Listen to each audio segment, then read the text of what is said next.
Your eyes open to a white ceiling. You don't recognize it. You try to move your arm. Your arm moves. You weren't sure it would. You sit up slowly. The room is small and round, no corners anywhere. The walls aren't painted. They glow. A soft, even light coming out of the surface itself. There's no door that you can see. There's no window. There's no clock. There's a bed which you're sitting on, and there's a glass of water on a table that wasn't there a second ago. You pick up the glass. The water is warm. You don't drink it. The last thing you remember is a hospital. You remember a doctor with kind eyes telling you about a procedure. You remember signing a form. You remember thinking that you'd see your daughter in the morning. Your daughter was 12. She was reading a book about horses when you left. The book had a blue cover. You don't remember falling asleep. A voice fills the room. It doesn't come from a speaker. It comes from everywhere at once, calm and slow, like someone reading a children's book. Welcome back. Please remain seated. Your body is still adjusting. You ask where you are. Your voice sounds wrong in your own ears. Slower. Heavier. You are in a recovery suite. The year is 2790. You have been preserved for 763 years. You signed the consent. We have honored the contract. You don't move. You don't breathe. You wait for the joke. The joke doesn't come. A section of the wall slides open. A figure walks in. It's a woman, or it looks like one. Her skin is too smooth. Her eyes are too still. She smiles in a way that doesn't reach anything behind it. Hello. I'm your liaison. You may call me 8. 8 tells you that the procedure worked. 8 tells you that millions of people from your century chose preservation. 8 tells you that most of them are still asleep. You were chosen to wake. You ask why. 8 smiles again.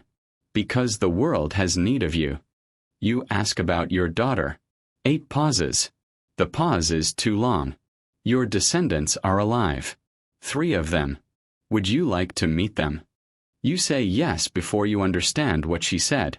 They give you new clothes. The fabric is soft and warm and adjusts to your body without you asking. They give you food. The food is gray paste in a small cup. It tastes like the best meal of your life. You ask what it is. 8 says, whatever you want it to be. They walk you down a corridor. The walls are still glowing. You don't see other people. You don't hear other people. 8 walks slightly ahead and never turns to check on you. She brings you to a room. 3 people are waiting. They are tall. Their skin is the same too smooth as 8's. Their eyes are too still. They look at you the way you would look at a painting. The oldest one steps forward. She tells you her name. She tells you that you are her great-great-great-grandfather. She doesn't say how many greats. There are too many to say. You wait for her to hug you. She doesn't. She asks you to tell her what your daughter was like. You start to speak. You tell her about the book with the blue cover. You tell her about the way your daughter laughed when she was tired. You tell her about the freckles on her nose that came out in summer. You tell her about the night she broke her wrist falling off the swing set and you carried her to the car and she didn't cry, she just kept apologizing for ruining your shirt. The 3 of them listen. They don't react. They don't cry. They don't smile.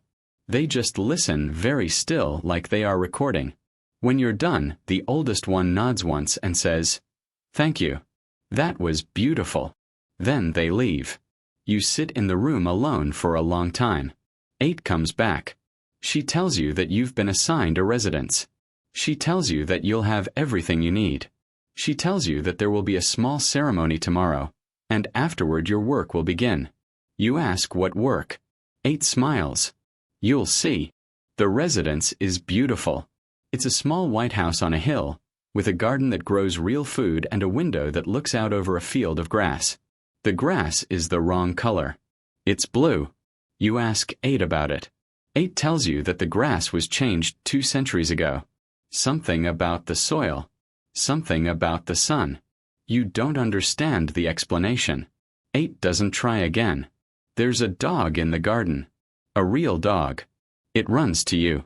It puts its head against your leg.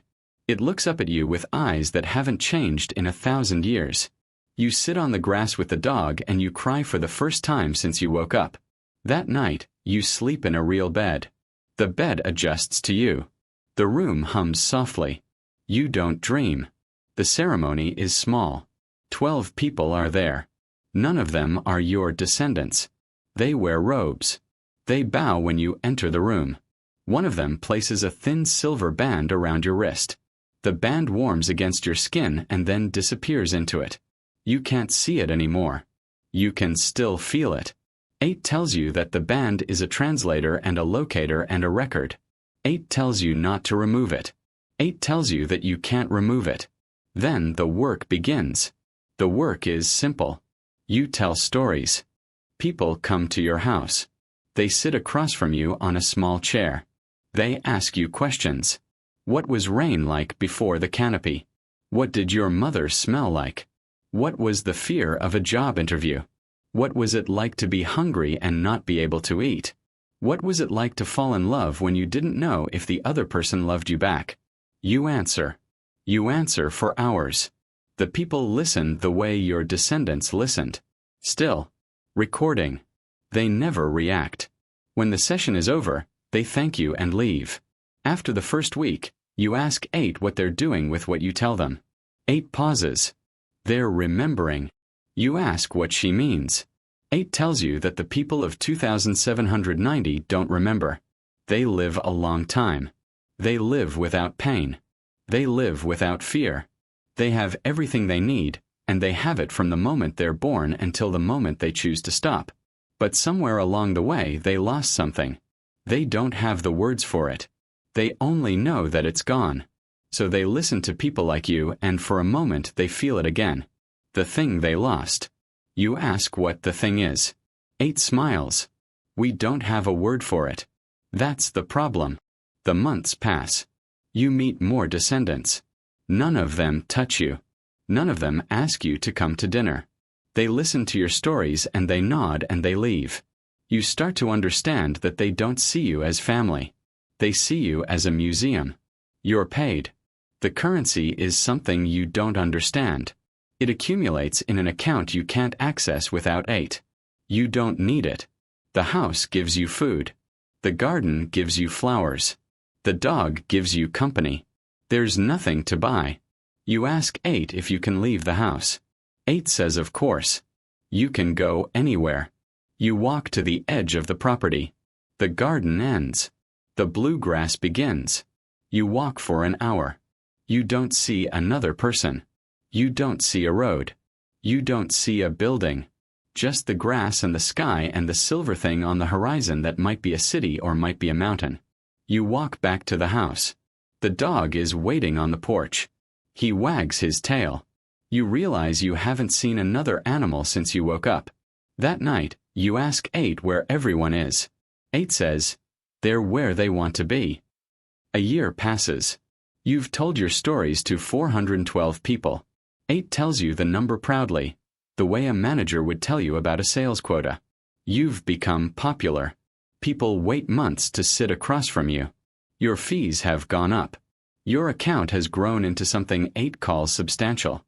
You ask 8 what happens to you when you stop. 8 tilts her head. Stop what? You ask what happens when you don't want to tell stories anymore. 8 is quiet for a long moment. Then she tells you the truth. The contract you signed in 2027 was a preservation contract. It included a clause about post-revival service. The service was open-ended. The service did not have an end date. The service was the price of being woken up. You ask what happens if you refuse. 8 tells you that you cannot refuse. The silver band makes sure of it. The silver band is not a translator. The silver band is not a locator. The silver band is the part of you that wants to keep telling stories. They put it in you so you wouldn't have to want it on your own. You ask if you can take it out. 8 smiles, gently this time, almost sadly. It's not a thing anymore. It's you. That night, you sit at the dinner table with the dog at your feet. You decide to test it. You decide that tomorrow, when the next person comes, you will say nothing. You will sit silent. You will see what the band does to you. The next morning a person comes. They sit in the small chair. They smile politely. They ask you what your father's voice sounded like when he came home from work. You feel your jaw tighten. You decide to say nothing. You feel the silver thing in you stir. Not painfully. Not even uncomfortably. Just a slight pressure, like a hand on the back of your neck guiding you forward. You hear yourself begin to speak. You hear yourself describe the way your father coughed at the door. You hear yourself describe the way he set his keys in the same brown bowl every night. You hear yourself describe a memory you didn't know you had. When the session ends, you can't remember your father's voice anymore. You sit in the garden for a long time after they leave. The dog puts his head on your knee. You think about your daughter. You try to remember the color of the book she was reading. You can't. You remember that it was blue. You can't remember if it was light blue or dark blue. You can't remember her face anymore, not exactly. You can remember that she had freckles. You can't remember where. You realize that every time you tell a story, a piece of it leaves you. You realize that the people who come to your house are taking the memories out of you, one at a time, and putting them somewhere you'll never see them again. You realize that in 100 years, when you've told every story you have, you'll be empty. You realize that they'll wake up someone else. You stand up. You walk back into the house. There's a person waiting for you in the small chair. They smile politely. They ask you to tell them about your mother. You sit down. You open your mouth. You begin. You used to be a man who had a daughter. Now you're a place where her memory used to live.